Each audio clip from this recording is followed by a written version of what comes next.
Welcome to முப்படை training academy. நம்ம இன்னைக்கு என்ன பார்க்க போறோம்னு பாத்தீங்கன்னா பிசி அல்டிமேட். பிசி அல்டிமேட்ல ரிவிஷன் போயிட்டு இருக்கு இல்லைங்களா? 6th பார்க்காம இருக்கும், 6th தான் பார்க்க போறோம். சரிங்களா? கிளாஸ்க்குள்ள போயிடலாமா?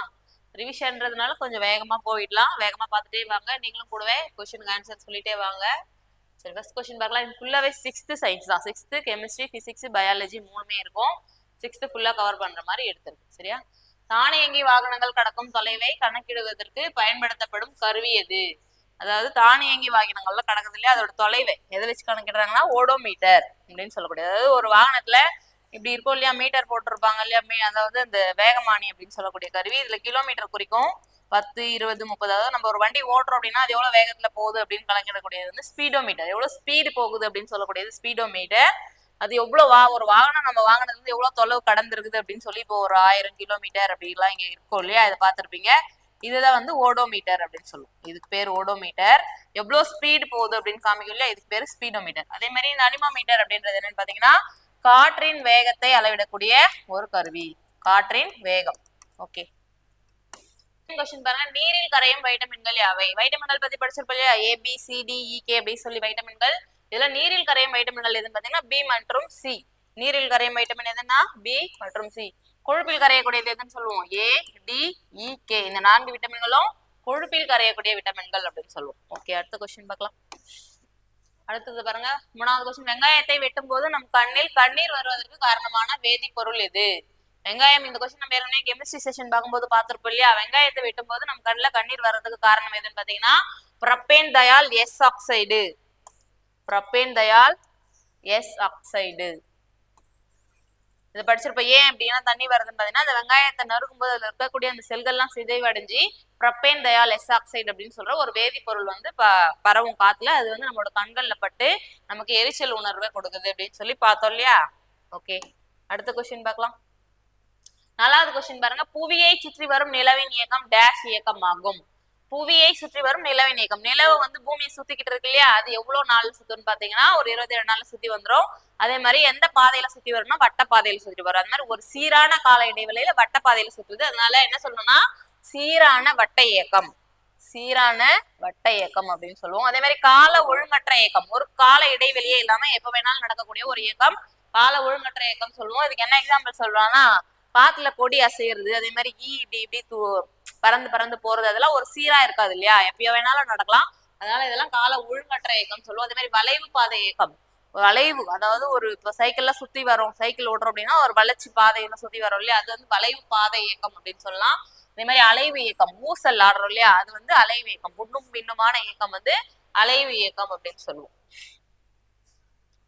ஓகே, அடுத்த கொஸ்டின் பாருங்க. உடலின் மத்திய கட்டுப்பாட்டு மையம் என்று அழைக்கப்படுவது.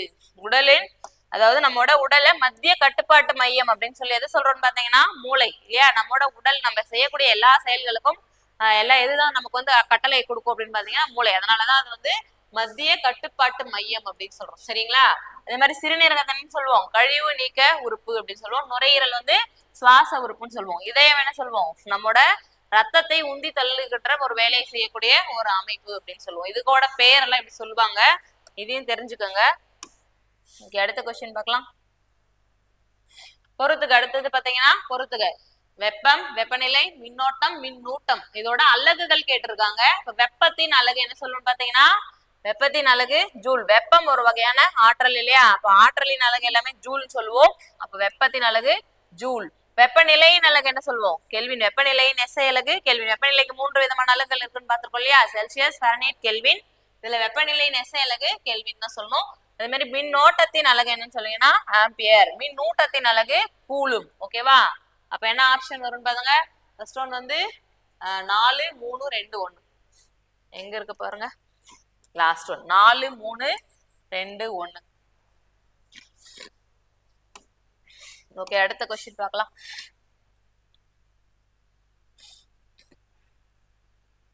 7வது கொஸ்டின் பாருங்க.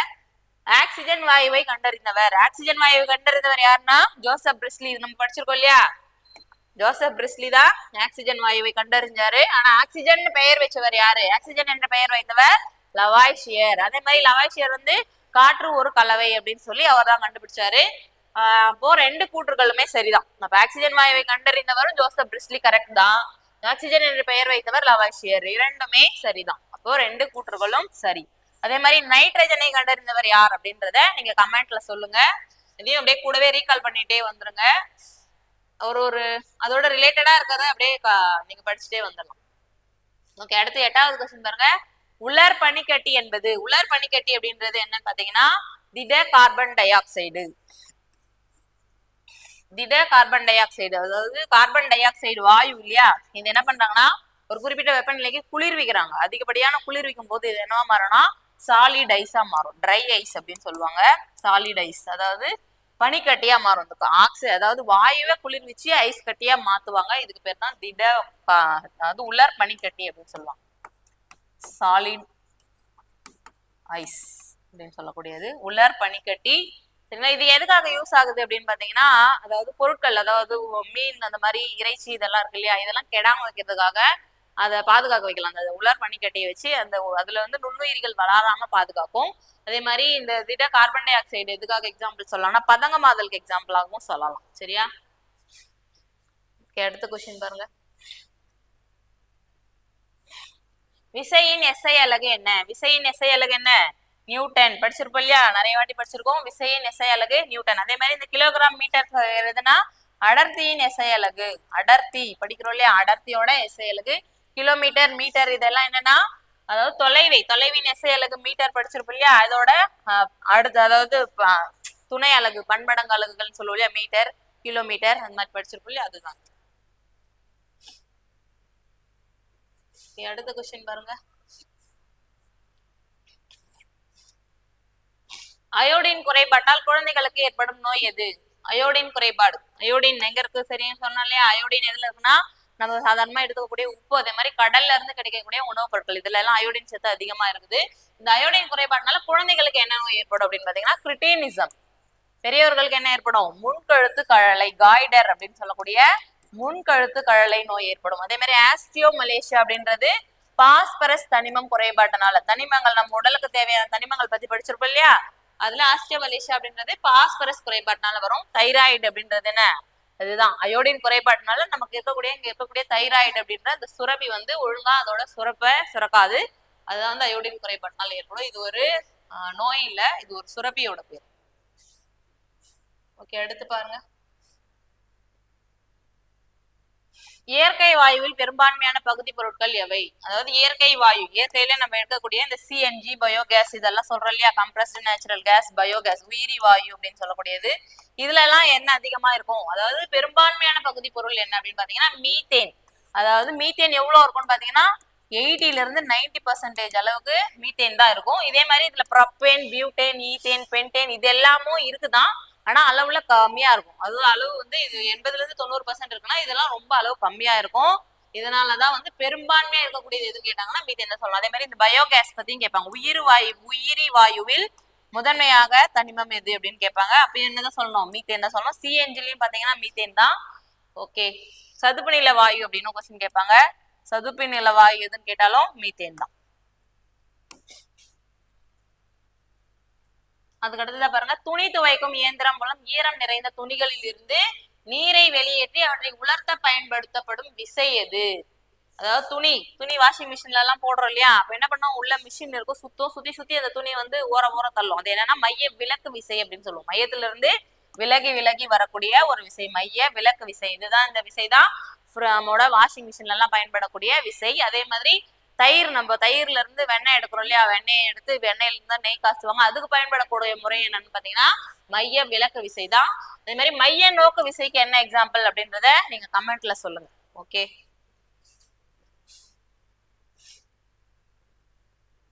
அதுக்கு அடுத்தது பாருங்க. சூரியனின் உதவியால் உருவாகும் விட்டமின் எது? சூரியனோட உதவியால, இருக்கும் சூரிய ஒளி விட்டமின் சொல்லி நம்ம ஏற்கனவே கிளாஸ் எடுக்கும்போது சொல்லியிருப்போம் இல்லையா, என்ன விட்டமின்? Vitamin D. எல்லாருக்குமே தெரிஞ்சிருக்கோம் இது. சரியா? அதே மாதிரி நம்மளோட தோல்ல டிஹைட்ரோ கொலஸ்ட்ரால் அப்படின்ற ஒரு பொருள் இருக்கு. அது வந்து சூரிய ஒளி உதவியால என்ன பண்ணும், நம்மளோட உடம்புலயே விட்டமின் டிய உற்பத்தி பண்ணும். அதனால காலை வெயில்ல சூரிய ஒளி நம்மளோட உடம்புல படிச்சுன்னா நமக்கு என்ன கிடைக்கும்னா விட்டமின் டி கிடைக்கும். சரியா? விட்டமின் டி குறைபாட்டு நோய் என்ன? ரிக்கெட்ஸ் படிச்சிருப்போம் இல்லையா, அதே மாதிரி விட்டமின் இ வந்து மாலைக்கண் நோய், ஜீரோப்தால்மியா படிச்சிருப்போம். விட்டமின் சி ஸ்கர்வி, விட்டமின் டிக்கு என்ன படிப்போம், மலட்டுத்தன்மை அப்படின்னு சொல்லி படிச்சிருப்போம். சரியா? இந்த குறைபாட்டு நோய்களையாமும் திருப்பி திருப்பி ரீகால் பண்ணிட்டே இருங்க, கண்டிப்பா ஒரு கொஸ்டின் கேட்பாங்க. ஓகே, அடுத்த கொஸ்டின். அடுத்து பாருங்க, பொறுத்துக. இந்த பொருட்களோட பருப்பொருட்கள் இருக்கு இல்லையா, அதோட நிலை மாற்றங்கள் திட, திரவ, வாயுன்னு சொல்லி படிச்சிருப்போம். பருப்பொருளின் இயற்பியல் நிலைகள்னு சொல்லி. இந்த எண்ணெய்ல இருந்து என்ன நிலையா மாறுச்சுன்னா அதுக்கு பெயர் என்ன அப்படின்னு சொல்லுவாங்க. இப்ப பனிக்கட்டி நீரா மாறுது. இப்ப பனிக்கட்டின்றது என்ன, திடப்பொருள். திடப்பொருள் என்னவா மாறுனா திரவமா மாறுச்சுன்னா, திடப்பொருள் திரவமா மாறுச்சுன்னு சொல்லணும், உருகுதல் தான். அதே மாதிரி நீர் நீராவியாக, திரவ பொருள் வாயுவாக மாறுச்சுன்னா, திரவ பொருள் வாயுவா மாறுச்சுன்னா அதுக்கு பேர் என்னன்னா ஆவியாதல். நீராவி நீராக, ஆவி அதாவது வாயு வந்து திரவமா மாறுச்சுன்னா அதுக்கு பேர் என்னன்னா ஆவி சுருங்குதல். அதுக்கடுத்துதான் நீர் பனிக்கட்டியாக மாறுதல். திரவ பொருள் வந்து திடப்பொருளா மாறுச்சுன்னா அதுக்கு பேர் என்னன்னா உறைதல். ஓகே, அப்படியே லைன் லைனா இருக்கு பாருங்க. ஃபர்ஸ்ட் பனிக்கட்டி நீரா மாறுச்சுன்னா உருகுதல், நீர் நீராவியாக மாறுச்சுன்னா ஆவியாதல், நீராவி நீராக மாறுச்சுன்னா ஆவி சுருங்குதல், நீர் பனிக்கட்டியாக மாறுச்சுன்னா உறைதல். அப்போ 1 2 3 4 லைனாவே இருக்கா, ஆப்ஷன் பி. ஓகே, அடுத்த கொஸ்டின் பார்க்கலாம். உலக நீர் தினம். உலக நீர் தினம் என்னைக்குன்னு பாத்தீங்கன்னா மார்ச் 22. மார்ச் 22 தான் உலக நீர் தினமா கொண்டாடுறோம்.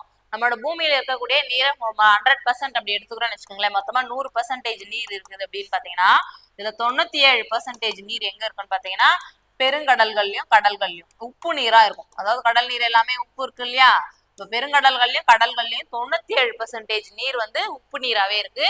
அது போக வெறும்னே 3% நீர் தான் வந்து நன்னீரா இருக்கு. இந்த 3% நீர்லயும் அதாவது 0.3% நீர் மட்டும்தான் நம்மளோட உபயோகத்துக்கு பயன்படக்கூடியதா இருக்கு. இதுலயுமே இந்த 3%லயுமே ஆறுகள், ஏரிகள், அதே மாதிரி பனியாறுகள் இந்த மாதிரியான இதுவெல்லாம் மாறி இருக்கும். அதுலயுமே நமக்கு கிடைக்கக்கூடியது சொற்ப அளவிலான நீர் 0.3% தான். அதனால இந்த நீரோட முக்கியத்துவத்தை உணர்த்தணும், நீர் சேமிப்பை நம்ம வந்து மாணவர்கள் கிட்ட இருந்தே கொண்டு வரணும், இளைய சமுதாயத்துல இருந்து கொண்டு வரணும் அப்படின்றதுக்காக இந்த நீர் தினம் இதெல்லாம் கொண்டாடுறாங்க. அதே மாதிரிதான் எல்லா தினங்களுமே ஒரு விழிப்புணர்வை ஏற்படுத்துறதுக்காக கொண்டாடக்கூடியதுதான். அப்படி பாத்தீங்கன்னா உலக நீர் தினம் என்னைக்குன்னு பாத்தீங்கன்னா மார்ச் 22. ஓகே, அடுத்த கொஸ்டின் பார்க்கலாம்.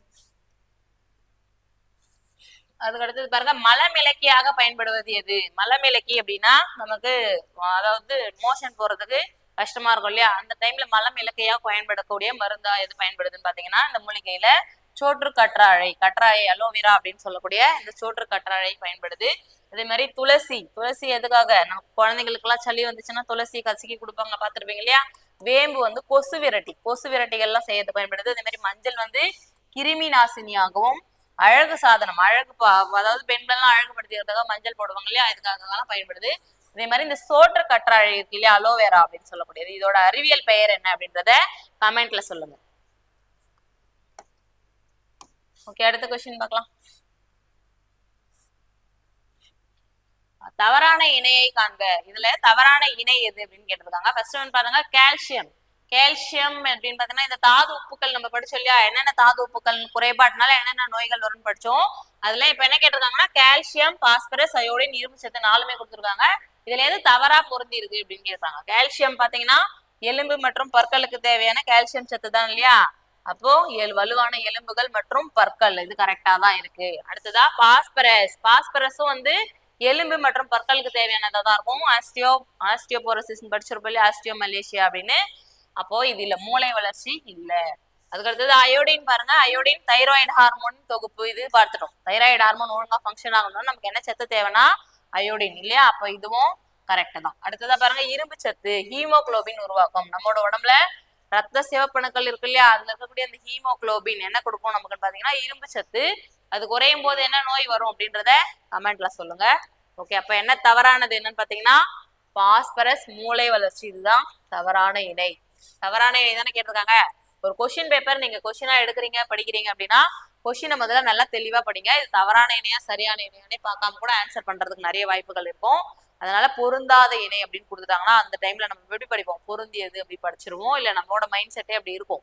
அதனால கொஸ்டினை கரெக்டா பாருங்க. இந்த மாதிரி ஒரு பென்சிலோ ஒரு பென் வச்சு கூட அண்டர்லைன் பண்ணுங்க. இப்ப தவறானதா கேட்டிருக்காங்களா சரியானது கேட்டிருக்காங்களா அப்படின்றத கொஞ்சம் கவனிச்சு ஆன்சர் பண்ணுங்க. ஓகே, அப்ப இந்த கொஸ்டின் வந்து பாஸ்பரஸ் மூளை வளர்ச்சி அப்படின்றது தான் தவறானது. அடுத்து பாருங்க, சூரியனிலிருந்து வரும் புற ஊதா கதிர்கள் தாக்கத்திலிருந்து பூமியை பாதுகாப்பது எது? நம்ம சொல்லியிருக்கோம், நிறைய வாட்டி சொல்லியிருக்கேன், நான் வீடியோ எடுக்கும்போது கூட சொல்லியிருக்கேன், பழைய வீடியோஸ்ல எல்லாம் கூட. அதாவது நம்மளோட சுத்தி இருக்கக்கூடிய வளிமண்டல அடுக்குகள் 5 அடுக்குகள்லாம் பிடிப்பாங்க. இதுல இருக்கக்கூடிய அந்த 5 அடுக்குகள்ல அடி வளிமண்டலம், அதுக்கு அடுத்ததா இருக்கக்கூடியது அடுக்கு வளிமண்டலம் சொல்லுவோம். இந்த அடுக்கு வளிமண்டலத்துலதான் ஓசோன் அப்படின்னு சொல்லக்கூடிய ஒரு லேயர் இருக்கு. இந்த ஓசோனோட குறியீடு என்ன சொல்லுவோம்? O3 அப்படின்னு சொல்லுவோம். 3 ஆக்சிஜன் மூலக்கூறுகள் சேர்ந்து உருவானதுதான் ஓசோன் சொல்லுவோம். இந்த அடுக்கு வளிமண்டலத்தில் இருக்கக்கூடிய இந்த ஓசோன் படலம் என்ன பண்ணுது நம்ம அப்படின்னு பாத்தீங்கன்னா, சூரியன் கிட்ட இருந்து வரக்கூடிய அந்த புற ஊதா கதிர்கள் நம்மளோட டைரக்டா நம்மளோட ஸ்கின்ல படுக்கும் போது நமக்கு தோல் வியாதிகள் வரும், அந்த மாதிரி கேன்சர் மாதிரியான வியாதிகள்லாம் வரும். அதை தடுத்து நமக்கு தேவையானதை மட்டும் கொடுக்கக்கூடியது இந்த ஓசோன் பண்ணக்கூடிய வேலை. அதனால என்ன மண்டலம் பாத்தீங்கன்னா, சூரியனிடமிருந்து வரும் புற ஊதா கதிர்கள் தாக்கத்திலிருந்து பாதுகாப்பது எதுன்னு பாத்தீங்கன்னா ஓசோன் மண்டலம். இது எந்த லேயர்ல இருக்கு, எந்த வளிமண்டல அடுக்குல இருக்கு அப்படின்னு கேட்பாங்க. அடுக்கு வளிமண்டலம். அடியில் இருக்கக்கூடியது, அதாவது வளிமண்டல அடுக்குகள் 5 அடுக்குகளா பிரிச்சிருப்போம். இதுல முதல்ல 16 கிலோமீட்டர் வரைக்கும் இருக்கக்கூடியது வந்து அடி வளிமண்டலம் சொல்லுவோம். அதுக்கு மேல இருக்கக்கூடியது அடுக்கு வளிமண்டலம். அதே மாதிரி இன்னும் மீசோஸ்பியர், அயனோஸ்பியர், எக்ஸோஸ்பியர் 5 அடுக்குகள் இருக்கு. இதுல அடுக்கு வளிமண்டலத்துல தான் ஓசோன் படலம் இருக்கு. இதையும் கொஸ்டினா கேட்பாங்க, சரியா? அதே மாதிரி வானிலை அடுக்கு எதுன்னு கேட்பாங்க. அதே மாதிரி இந்த வானூர்திகள்லாம் பறக்கக்கூடிய அடுக்கு எதுன்னு கேட்பாங்க. அதெல்லாமும் தெரிஞ்சுக்கோங்க. தெரிஞ்சா உங்களுக்கு கமெண்ட்ல சொல்லுங்க. ஓகே, அடுத்த கொஸ்டின் பார்க்கலாம்.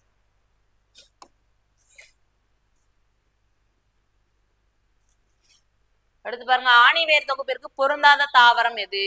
அதாவது தாவரங்களை வந்து வகைப்படுத்தும் போது வேற வச்சு வகைப்படுத்திருப்பாங்க. ஆணிவேர் தொகுப்பு, சல்லிவேர் தொகுப்பு அப்படின்னு சொல்லி. அதே மாதிரி விதை அடிப்படையில, பூக்கும் தாவரங்கள் அடிப்படையில, அந்த மாதிரி எல்லாம் நிறைய டைப்ஸா தாவரங்களை பிரிச்சிருப்பாங்க. இதுல என்னன்னா வேர் தொகுப்பு, அதாவது ஆணிவேர் சல்லிவேர் எப்படி இருக்கும்னு பாத்தீங்கன்னா, மோஸ்ட் ஆஃப் இருவித்தலை தாவரங்கள்லாம் இருக்கு இல்லையா? அதாவது ஒரு விதை இருக்கு அப்படின்னா, இப்படி ஒரு விதை இருக்குன்னா அது வந்து முளைச்சு வரும்போது இப்படி 2 வித்தலையா பிரிஞ்சு வரும். அதே மாதிரி விதையுமே 2ஆ பிளவுபட்ட மாதிரி இருக்கும். அந்த மாதிரி இருந்துச்சுன்னா அது இருவித்தலை தாவரங்கள் அப்படின்னு சொல்லுவோம். இந்த இருவித்தலை தாவரங்களோட வேர்கள் எல்லாமே எப்படி இருக்கும்னு பாத்தீங்கன்னா ஆணிவேரா இருக்கும். ஆணிவேர் தொகுப்பு எதுக்கு இருக்கும்னு பாத்தீங்கன்னா இருவித்தலை தாவரங்கள். அதே மாதிரி சல்லிவேர், ஆணிவேர் தொகுப்பு, சல்லிவேர் தொகுப்பு அப்படின்னு சொல்லுவாங்க. இது மாதிரி வேர் பார்த்திருப்பீங்கன்னு நினைக்கிறேன் நீங்க. இந்த மாதிரி வேர் இருக்கும், இதுல இருந்து இப்படி இப்படி இருக்கும். அதாவது இது வந்து முதன்மையான வேர். இந்த முதன்மையான வேர்ல இருந்து பக்க வேர்கள் வரும் இல்லையா, இந்த மாதிரி வரும். இந்த முதன்மையான வேரை தான் வந்து ஆணி வேர் அப்படின்னு சொல்லுவோம். இதுதான் ஆணி வேர் அப்படின்னு சொல்லுவோம். இது முதன்மையான வேரா இருக்கும். அதுக்கு கீழே தனியா வளரிகள் மாதிரி இருக்கும். அது சல்லி வேர்னா என்னன்னா இப்படி கொத்து கொத்தான வேர்கள்லாம் இருக்கும். நம்ம பார்த்திருப்போம், இந்த நெல்லெல்லாம் பார்த்திருப்போம். நெல்லோட தாவரத்துல இப்படிதான் இருக்கும் வேர்கள்லாம். இதை வந்து சல்லி வேர் அப்படின்னு சொல்லுவோம். இது வந்து ஆணி வேர் அப்படின்னு சொல்லுவோம். இதெல்லாம் உங்களுக்கு தெரிஞ்சிருக்கும்னு நினைக்கிறேன், சரியா? அதே மாதிரி இருவித்தலை தாவரங்கள் முதன்மையா வந்து அதாவது ஆணிவேர் தொகுப்பு இருக்கும். சல்லிவேர் தாவரங்கள்லாம் வந்து ஒரு வித்தலை தாவரங்களா இருக்கும். ஒரு வித்திலை, அதாவது தாவரங்கள் முளைக்கும் போதே ஒரே ஒரு விதிலையோட முளைச்சு வரும். அது ஒரு வித்திலை தாவரங்கள் சொல்லுவோம். அப்படி பாத்தீங்கன்னா இந்த அவரை, மா, வேம்பு இது எல்லாமே இருவித்தலை தாவரங்கள். இது எல்லாமே ஆணிவேர் தொகுப்பிற்கு பொருந்தக்கூடியது தான். இங்க என்ன போட்டிருக்காங்கன்னா பொருந்தாததுன்னு தான் கேட்டிருக்காங்க. அப்ப நெல்லு தான் வந்து பொருந்தாதது. இது ஏன்னா இது ஒரு வித்திலை தாவரம், சரியா? அப்போ இதுக்கு என்ன வேர் இருக்கும்னு பாத்தீங்கன்னா சல்லி வேர் தொகுப்பு தான் இருக்கும். ஓகே,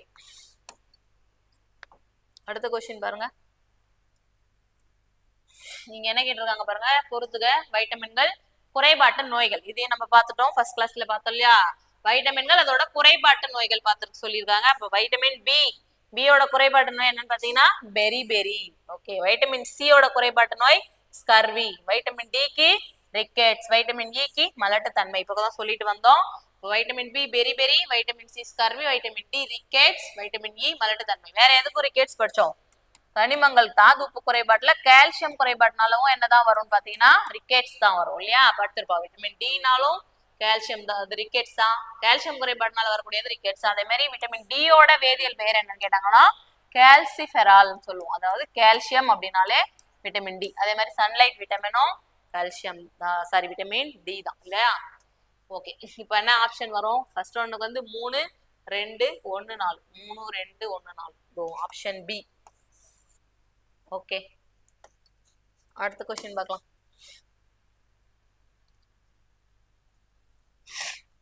எந்த வைட்டமின் குறைபாட்டால் சிறு காயம் ஏற்பட்டாலும் அதிகப்படியான இரத்த கசிவு ஏற்படுகிறது? அதாவது இரத்த கசிவு இங்க புள்ளி வைக்கல, எழுதல பாருங்க, மிஸ் ஆயிருக்கு. அதாவது எந்த விட்டமின் ரத்தம் உறையாமைன்னு சொல்லி படிச்சிருப்போம் இல்லையா? Vitamin K. விட்டமின் கே தான் ரத்தம் உறையாமை. சின்ன காயம் வந்தாலுமே என்னவாகும், ரத்தம் அவங்களுக்கு வந்து உறையாம என்ன ஆகிட்டே இருக்கும்னா ரத்தம் போயிட்டே இருக்கும். அதுக்கு பேரு தான் ரத்தம் உறையாமை அப்படின்னு சொல்லுவோம். எந்த விட்டமின் குறைபாட்டினால ஏற்படும்னா வைட்டமின் கே. அதே மாதிரி வைட்டமின் சி படிச்சோம் இல்லையா, ஸ்கர்வி. அவங்களுக்கு வைட்டமின் சி இருக்கிறவங்களுக்கு வந்து நோய் எதிர்ப்பு சக்தி குறைவா இருக்கும் அப்படின்னு சொல்லி படிச்சிருப்போம். அதே மாதிரி வைட்டமின் ஏ, அது வந்து கண் குறைபாடுகள், கண்ணில் ஏற்படக்கூடிய இந்த மாலைக்கண் நோய், ஜீரோப்தால்மியா, இது எல்லாமே வந்து என்னதான் சொல்லுவோம், வைட்டமின் ஏ குறைபாட்டினால வரக்கூடியது. வைட்டமின் டி குறைபாட்டினால என்ன வரும்னா நம்ம வந்து எலும்புகள்லாம் வந்து ரொம்ப பலவீனமா இருக்கிற மாதிரி இருக்கும். அதுதான் வைட்டமின் டி குறைபாட்டினால வரக்கூடிய நோய்கள். சரியா? ஓகே, அடுத்த கொஸ்டின் பார்க்கலாம்.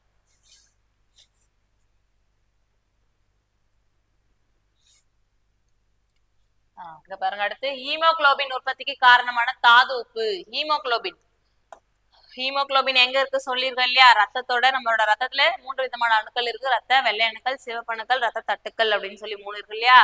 இந்த ரத்த சிவப்பணுக்கள்ல இருக்கக்கூடிய ரத்தம் ஏன் சிவப்பா இருக்கு அப்படின்னு பாத்தீங்கன்னா, அதுல இருக்கக்கூடிய அந்த இரும்பு சத்து அப்படின்னு சொல்லக்கூடிய ஹீமோகுளோபின்.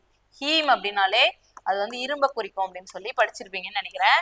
இதுல இந்த இரும்பு இருக்கிறதுனாலதான் ரத்த சிவப்பு கலர்ல இருக்கு அப்படின்னு சொல்லி படிச்சிருப்பீங்க.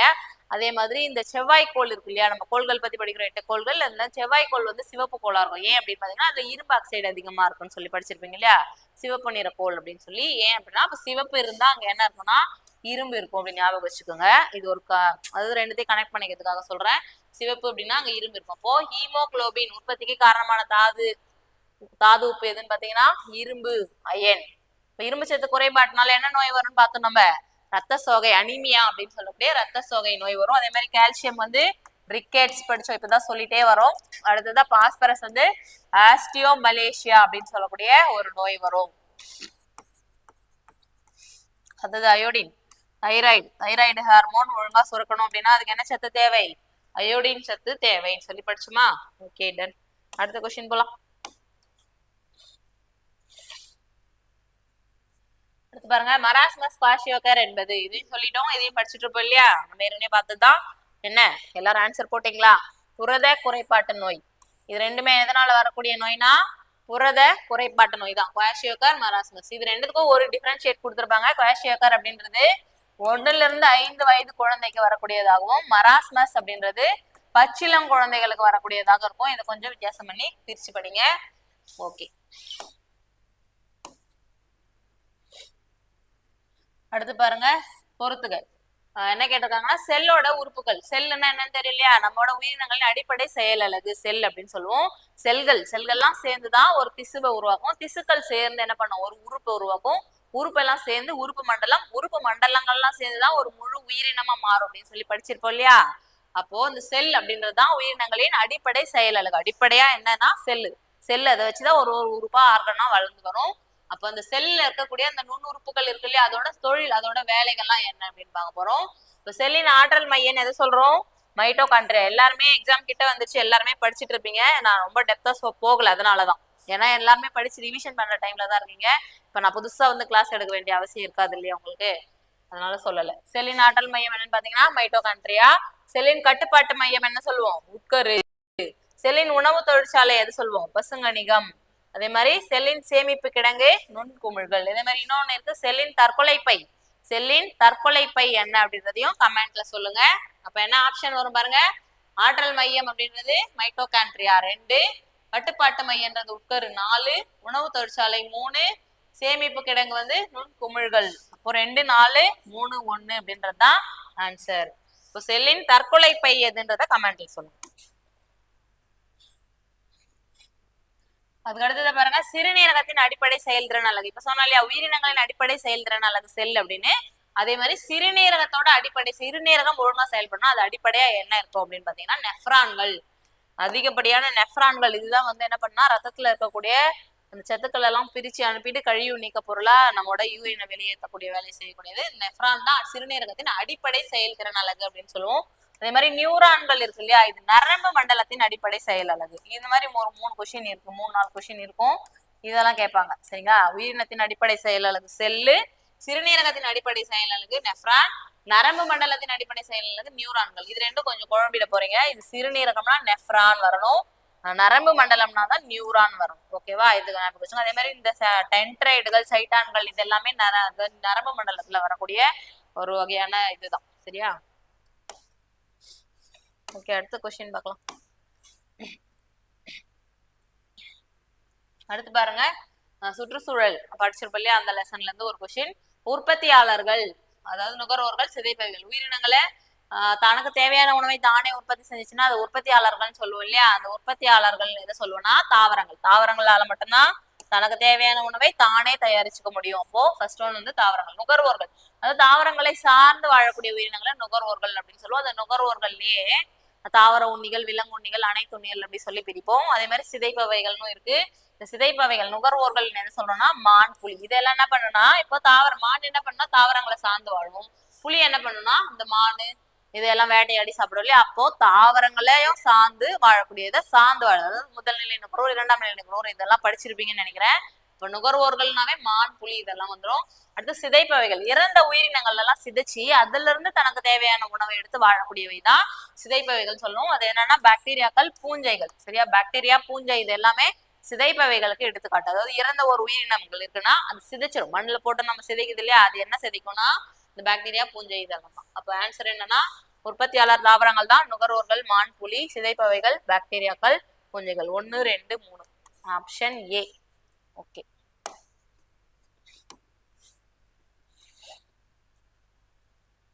அடுத்த கொஸ்டின் பாருங்க. உலக உணவு தினம் எப்போது?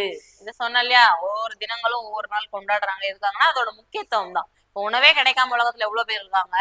ஆனா நம்ம என்ன பண்றோம், கிடைச்ச உணவையே வேஸ்ட் பண்றோம் இல்லையா. அந்த மாதிரி உணவை வேஸ்ட் பண்ணக்கூடாது, அதோட முக்கியத்துவம். அதுக்காக எப்படி எல்லாம் கஷ்டப்படுறாங்க, விவசாயிகள் எப்படி பாடுறாங்க, உணவு எப்படி நமக்கு வந்து சேருது, இந்த மாதிரியான அந்த முக்கியத்துவங்களை எல்லாம் உணவுக்காக தான் கொண்டாடுறாங்க. எந்த நாள்னா அக்டோபர் 16. எல்லாருக்கும் தெரிஞ்சிருக்கும், ஏற்கனவே ஆன்சர் போட்டிருப்பீங்க. அடுத்ததான் வந்து மார்ச் 22, இப்பதான் பார்த்தோம், உலக நீர் தினம். மே 31 உலக புகையிலை எதிர்ப்பு தினம். புகையிலை எதிர்ப்பு தினம். அதே மாதிரி டிசம்பர் 10 மனித உரிமைகள் தினம். இதெல்லாம் படிச்சிருப்பீங்கன்னு நினைக்கிறேன். இந்த மாதிரியான கொஸ்டின்ஸ் ஒன்னொன்னு கேட்பாங்க, பாருங்க. ஓகே, அடுத்த கொஸ்டின். எந்த கனியில் வைட்டமின் சி அதிக அளவில் உள்ளது? வைட்டமின் சி அதிக அளவில் இருக்குன்னு கேட்டிருக்காங்க. விட்டமின்களை பத்தி படிக்கும்போது சொல்லியிருப்போம் இல்லையா. அதிகமா விட்டமின் சி எதுல இருக்கும்னு பாத்தீங்கன்னா நெல்லிக்கனிகள்ல தான். ஆரஞ்சை விட 20 மடங்கு அதிகமான விட்டமின் சி இருக்குமா. ஆரஞ்சு பழம் வந்து விட்டமின் சி தான். ஆனா ஆரஞ்சை விட 20 மடங்கு அதிகமா எதுல விட்டமின் சி அதிகம் இருக்குன்னு பாத்தீங்கன்னா நெல்லிக்காய். அதே மாதிரி தக்காளி, மிளகாய் இது எல்லாத்துலயுமே கூட விட்டமின் சி இருக்கு. ஆனா குறைந்த அளவுல இருக்கு. ஆனா உங்க கேட்டிருக்குதுன்னா அதிக அளவு. ஓகேவா. ஓகே, அடுத்த கொஸ்டின் பாருங்க. தேசிய இயற்பியல் ஆய்வகத்தின் தலைமையகம் எங்கு அமைந்துள்ளது? தேசிய இயற்பியல் ஆய்வகம் எங்க இருக்கு அப்படின்னு பாத்தீங்கன்னா புதுடெல்லி. தேசிய இயற்பியல் ஆய்வகம் புதுடெல்லியில இருக்கு. இது எதுக்காக இருக்கு அப்படின்னு பாத்தீங்கன்னா இந்த அளவுகள் எல்லாம் தரப்படுத்துறாங்க. இந்தியாவுக்கு தேவையான இந்த அளவுகள் எல்லாம் தரப்படுது. அதே மாதிரி இந்தியாவின் எஸ்ஐ அலகுகளை தரப்படுத்தும் மையமாக எது இருக்குன்னு பாத்தீங்கன்னா இந்த தேசிய இயற்பியல் ஆய்வகம். எஸ்ஐ யூனிட்ஸ்னா என்னன்னு படிச்சிருப்போம் இல்லையா, சிஸ்டம் ஆஃப் இன்டர்நேஷனல், பன்னாட்டு அலகுகள். அது இந்த இந்தியாவுக்கு நமக்கு தேவையான எஸ்ஐ அலகுகள்லாம் எங்க பண்றாங்கன்னா இந்த தேசிய இயற்பியல் ஆய்வகத்துல புதுடெல்லியில தான் பண்றாங்க. அலகுகளை முறைப்படுத்துறது தான் இதோட வேலை. ஓகே, அடுத்த கொஸ்டின் பார்க்கலாமா. அடுத்ததா ஒளிச்செறிவின் எஸ்ஐ அலகு என்ன? ஒளிச்செறிவோட எஸ்ஐ அலகு என்ன படிச்சிருப்போம் இல்லையா அடிப்படை அலகுகள்ல. ஒளிச்செறிவின் எஸ்ஐ அலகு கேண்டிலா. அதே மாதிரி மோல் அப்படின்றது பொருளின் அலகு. பொருளின் அளவை அளக்கக்கூடிய அலகுக்கு பேர் என்னன்னா மோல் அப்படின்னு படிச்சிருப்போம். டெஸ்லா அப்படின்றது காந்த புலத்தின் அலகு. காந்த புலத்தின் அலகுதான் என்னன்னு சொல்லுவோம், டெஸ்லான்னு சொல்லுவோம். ஹெட்ஸ் அப்படின்றது அதிர்வெண்ணின் அலகு. அதிர்வெண், ஒளி ஏற்படுத்துது இல்லையா அதிர்வெண், அந்த அதிர்வெண்ணின் அலகுதான் என்னன்னு சொல்லுவோம்னா ஹெட்ஸ் அப்படின்னு சொல்லுவோம். ஒளிச்செறிவின் எஸ்ஐ அலகு என்னன்னா கேண்டிலா.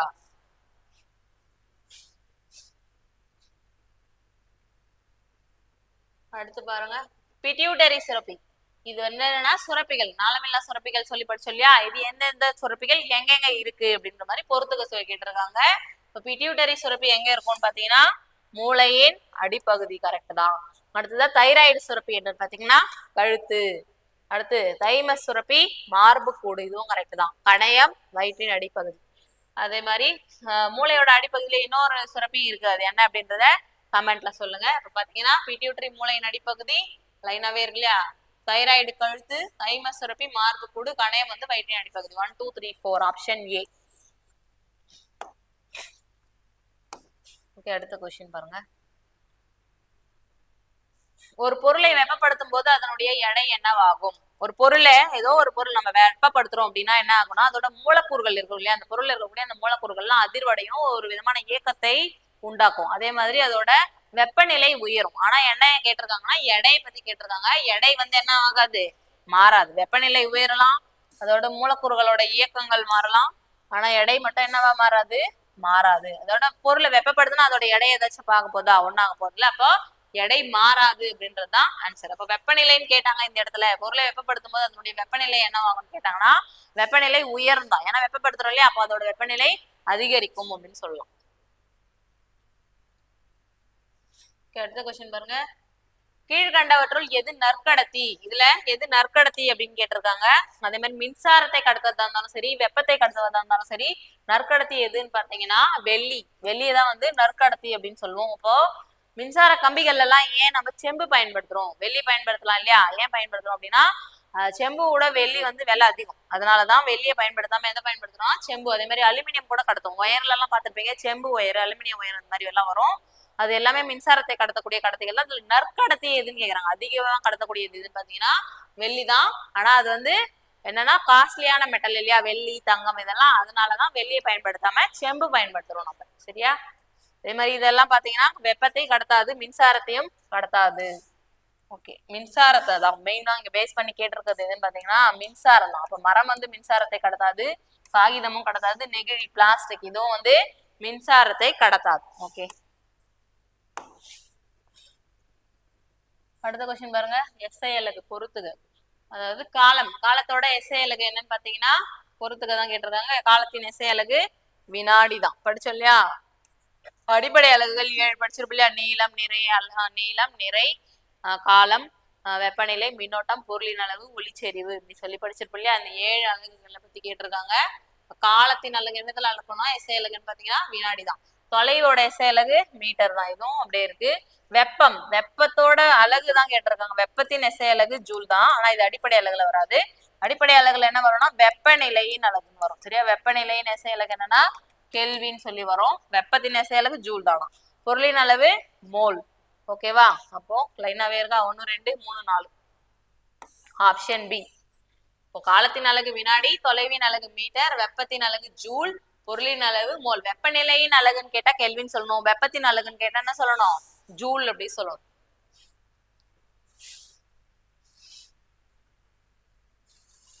அடுத்து பாருங்க, வெப்பநிலையை துல்லியமாக அளவிட பயன்படும் கருவி எது? வெப்பநிலையை துல்லியமா அளவிடுறதுக்கு என்ன கருவியை பயன்படுத்துறாங்க அப்படின்னு பாத்தீங்கன்னா தெர்மாமீட்டர். நமக்கு காய்ச்சல்லாம் வந்துச்சுன்னா நமக்கு வாயில வச்சு பார்ப்பாங்க இல்லையா, அதுக்கு பேர் தான் தெர்மாமீட்டர். வெப்பநிலையை துல்லியமாக அளவிடக்கூடிய கருவி. அதே மாதிரி தெர்மாமீட்டர்ல பயன்படக்கூடிய ஒரு உலோகம் என்ன அப்படின்னு பாத்தீங்கன்னா பாதரசம். பள்ளி படிச்சிருப்போம் இல்லையா, HG அப்படின்னு சொல்லக்கூடிய பாதரசம் படிச்சிருப்போம். இதுதான் வந்து தெர்மாமீட்டர். அதே மாதிரி பாரோமீட்டர்ல எல்லாம் பயன்படுது. சரி, கலோரி மீட்டர் எதுக்கு பயன்படுது? நம்ம எடுத்துக்கக்கூடிய இந்த உணவுல இருக்கக்கூடிய ஆற்றல் இல்லையா, ஆற்றலை ஏதாவது இருப்பாங்கன்னா கலோரி, இப்படி உணவுல இருக்கக்கூடிய ஆற்றலை அதை அளக்கிறதுக்காகவும் அதே மாதிரி வெப்பநிலையை அளக்கிறதுக்காகவும் இந்த கலோரி மீட்டர் பயன்படுது. மின்னழுத்தமானி அப்படின்னா ஒரு சிற்றுள்ள இருக்கக்கூடிய அந்த மின் அழுத்தத்தை அளவிடக்கூடிய அறிவிதான் மின் அழுத்தமானி அப்படின்னு சொல்லுவோம். அதே மாதிரி அம்மீட்டர் கரண்ட், மின்சாரத்தை அளவிடக்கூடிய ஒரு மின்னோட்டம் சொல்லக்கூடிய கரண்ட் அளவிடக்கூடிய கருவிதான் அம்மீட்டர் அப்படின்னு சொல்லுவோம். ஓகேவா? தெர்மாமீட்டர் பத்தி சொல்லும் போது என்ன சொல்லணும்னா அது வந்து பாதரசம் பயன்படுதுன்னு பார்த்தோம். அதே மாதிரி வெப்பநிலையை துல்லியமாக அளக்கிறதுக்கு பயன்படக்கூடிய கருவி என்னன்னா தெர்மாமீட்டர். அதே மாதிரி ஒரு பொருளை நம்ம தொடாமலே அதுல எவ்வளவு வெப்பநிலை இருக்குது அப்படின்னு சொல்லி அறியறதுக்கு ஒரு கருவி இருக்கு. அது என்ன கருவி அப்படின்றத கமெண்ட்ல சொல்லுங்க. ஒரு பொருளை தொடாமலே வெப்பநிலையை அளக்கக்கூடிய கருவி எது அப்படின்றத கமெண்ட்ல சொல்லுங்க. ஓகே, அடுத்த கொஸ்டின் பாருங்க. வேதி ஆற்றலை மின்னாற்றலாக மாற்றும் சாதனம் எது? வேதி ஆற்றலை மின்னாற்றலாக மாற்றக்கூடிய சாதனம் எதுன்னு பாத்தீங்கன்னா மின்கலன். அதாவது பேட்டரி நம்ம யூஸ் பண்றோம் இல்லையா, பேட்டரி சொல்லக்கூடிய செல் அப்படின்னு சொல்லுவோம் இல்லையா, செல். அதை எங்கெல்லாம் யூஸ் பண்ணுவோம், ரிமோட்டுக்கு, அதே மாதிரி வாட்ச்ல, வேற எங்க அதெல்லாம் யூஸ் பண்றோம் இல்லையா, அதுதான் மின்கலன் அப்படின்னு சொல்லுவோம்.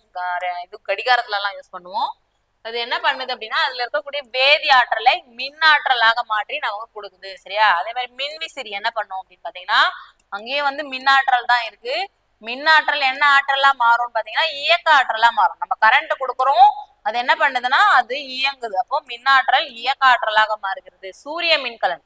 அடுத்து சூரிய மின்கலன்ல என்ன ஆகும்னா ஒளி ஆற்றல் வந்து மின் ஆற்றலா மாறும். அந்த வெப்பத்தை அதாவது அந்த ஒளியை பயன்படுத்தி அது என்னவா மாறும் அப்படின்னு பாத்தீங்கன்னா கரண்ட்டை அதுவே தயாரிக்கும். அதாவது சூரிய மின்கலன்ல இருந்து சோலார் பேனல் அப்படின்லாம் சொல்லுவாங்க இல்லையா, அது என்ன பண்ணா அதுல சூரிய ஒளியை வந்து குவிச்சு அது என்ன ஆகும்னா அது கரண்டா கன்வெர்ட் பண்ணி கொடுக்கும். அதுப்போ சூரிய மின்கலன் வந்து ஒளி ஆற்றலை மின்னாற்றலாக மாற்ற முடியும். அதே மாதிரி தொலைக்காட்சி என்ன ஆற்றல்னா நம்ம கரண்ட் கொடுக்குறோம், இப்போ மின்னாற்றல் என்னவா மாறினா ஒளி ரெண்டுமே வரும், நமக்கு பார்வைக்கும் தெரியுது சவுண்டும் கேக்குது இல்லையா, அப்ப மின்னாற்றல் ஒளி ஆற்றலாகவும் கன்வெர்ட் ஆகும். இந்த மாதிரி கொஸ்டின்ஸும் நீங்க எதிர்பார்க்கலாம், இதுவும் கொஸ்டினா கேட்பாங்க. ஓகே, அடுத்து பார்க்கலாமா? அடுத்து பாருங்க, சரியான இணையை தேர்வு செய்க. இப்பதான் பார்த்தோம், இது எல்லாமே இந்த அடிப்படை அலகுகள் 7 சொல்லி பார்த்தோம் இல்லையா, அதுல வரக்கூடியதுதான். அப்போ என்ன பாருங்க, நீளத்தின் எஸ்ஐ அலகு, நீளத்தின் அலகு என்னன்னு சொன்னோம், சரியான இணை. சரியா, அப்போ சரியானது எதுன்னு கேட்டிருக்காங்க. அப்ப தப்பு இருக்கு, எது சரி அப்படின்னு பார்க்கணும். நீளத்தின் எஸ்ஐ அலகு என்ன சொல்லுவோம்னா மீட்டர் தான் சொல்லுவோம் இல்லையா, அப்ப கிலோகிராம்ன்றது தப்பு. நிறையின் எஸ்ஐ அலகு வந்து கிலோகிராம், அப்ப மீட்டர் ஸ்கொயர்ன்றது தப்பு. அப்ப காலத்தின் எஸ்ஐ அலகு வினாடி, இதுதான் கரெக்டா இருக்கு. கொஸ்டினை நானே கரெக்டா ஃபர்ஸ்ட் படிக்கல பாருங்க, சரியான இணைன்னு தான் கேட்டிருக்காங்க. அப்போ காலத்தின் எஸ்ஐ அலகு என்ன, வினாடி, இதுதான் கரெக்ட். அடுத்து பரப்பளவின் அலகு, பரப்பளவோட அலகு என்னன்னு சொல்லுவோம்னா மீட்டர் ஸ்கொயர் தான் சொல்லுவோம். பருமனை தான் மீட்டர் கியூப்னு சொல்லுவோம். பருமன் கன அளவு இதைதான் என்னன்னு சொல்லுவோம், மீட்டர் கியூப்னு சொல்லுவோம். அப்ப பரப்பளவுக்கு மீட்டர் ஸ்கொயர் தான் கொடுத்துருக்கணும். அப்ப இதுவும் தப்பு தான். அப்ப மூணுமே தவறானது. சரியான இணை எதுன்னு பாத்தீங்கன்னா காலத்தின் எஸ்ஐ அலகு வினாடி.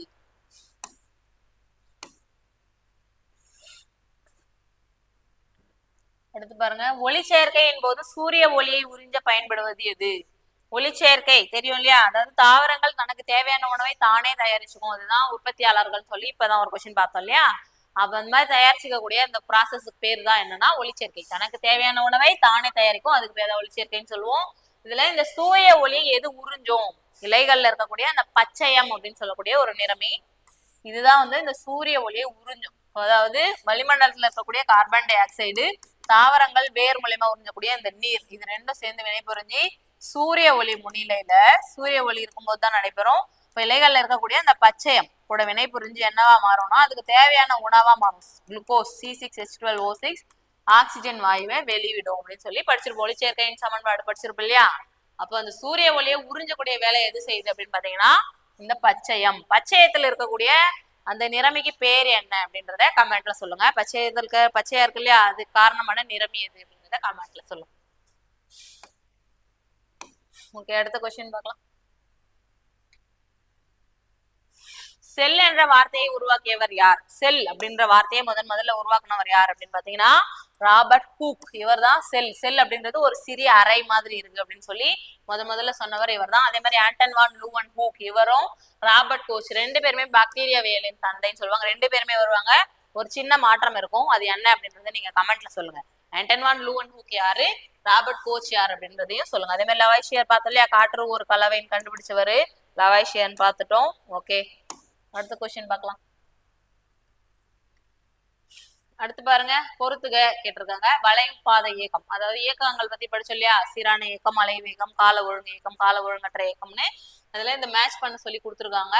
அப்ப ஃபர்ஸ்ட் என்ன பாருங்க, வளைவு பாதை இயக்கம். வளைஞ்சு, அதாவது ஒரு பொருள் வந்து அதோட இயக்கத்துல இருந்து வளைஞ்சு போகக்கூடியத வளைவு பாதை இயக்கம் அப்படின்னு சொல்லுவோம். என்ன எக்ஸாம்பிள் சொல்லலாம்னா வீசி எறியப்பட்ட பந்து. இப்ப பந்து நம்ம ஒரு இடத்துல இருந்து வீசுறோம் அப்படின்னா என்னன்னா அது ஒரு போயிட்டு ஒரு வளைவுல போயிட்டு திருப்பி என்ன பண்ணா அது வளைஞ்சு போகும், அது டவுன் ஆகி தானே போகும் வீசுறோம் அப்படின்னா.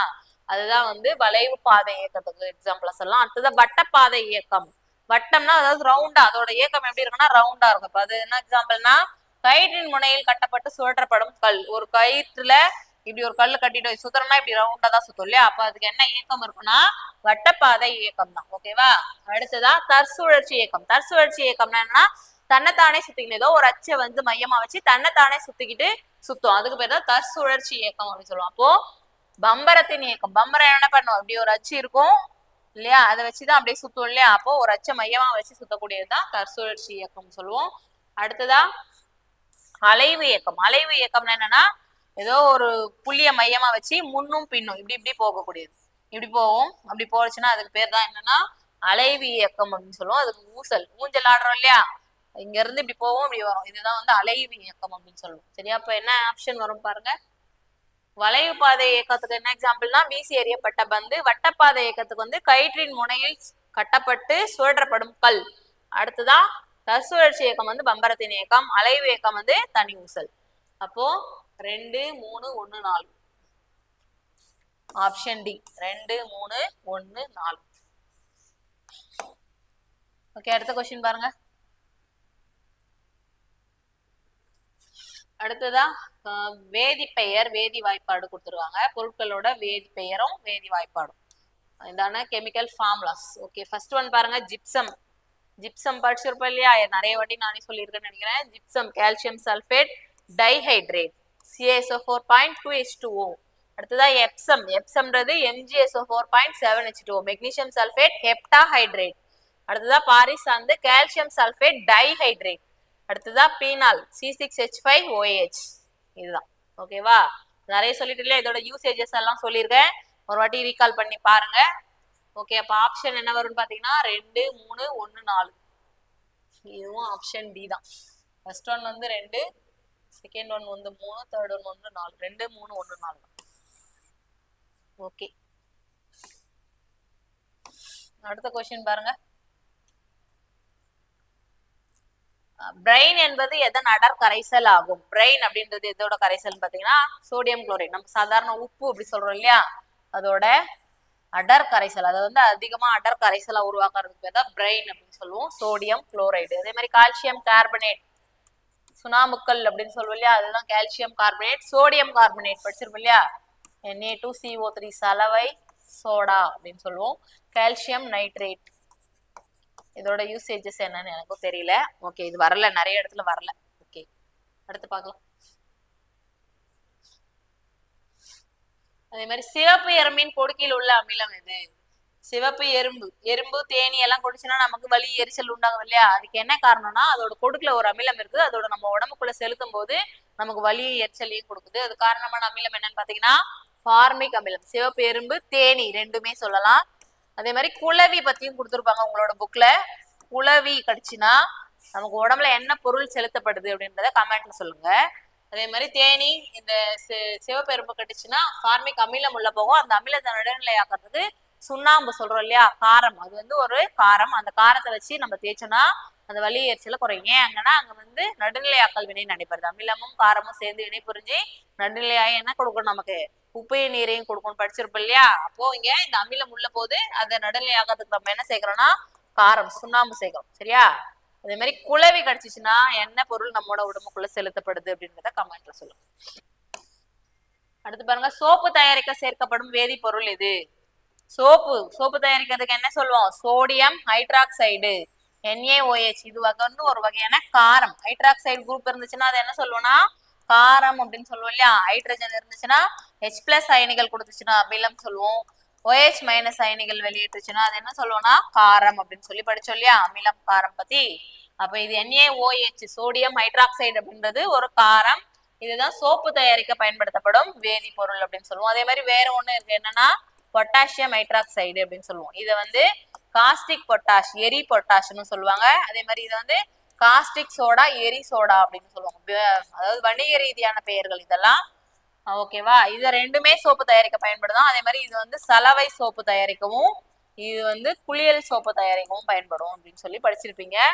அதே மாதிரி இங்க என்ன, சோடியம் கார்பனேட் அப்படின்றது கடின நீரை மென்னீராக்க பயன்படுத்தக்கூடிய சலவை சோடா அப்படின்னு படிச்சிருக்கோம். அதே மாதிரி சோடியம் பைகார்பனேட் NaHCO3, இது என்னது, சமையல் சோடா, ரொட்டி சோடா அப்படின்லாம் படிச்சிருக்கீங்களா. சோடியம் குளோரைடு சாதாரண உப்பு, இப்பதான் படிச்சோம். ஓகே, அடுத்த கொஸ்டின் பார்க்கலாம். பாருங்க, அடுத்தது தலைமை சுரப்பி என்று அழைக்கப்படும் சுரப்பி எது?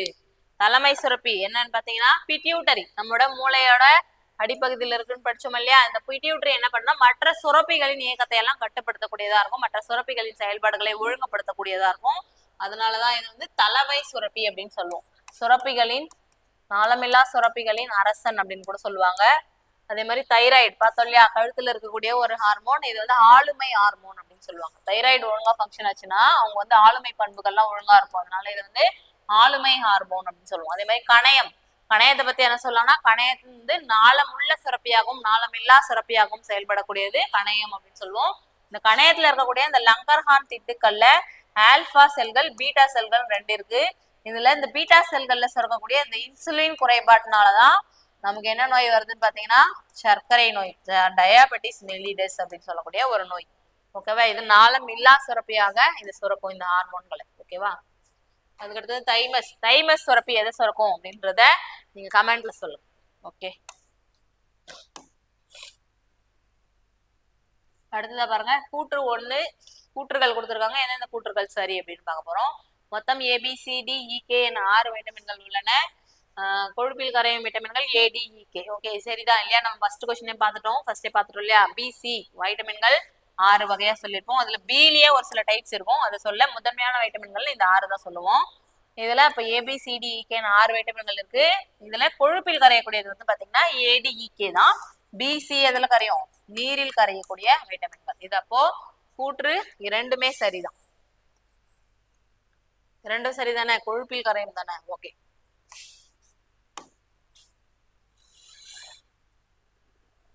அடுத்து பாருங்க நம் உடலில் உள்ள மிகச்சிறிய எலும்பு. இதுவும் கூற்றுதான். வாக்கியம் 1 2 சரியா அப்படின்னு கேட்டிருக்காங்க.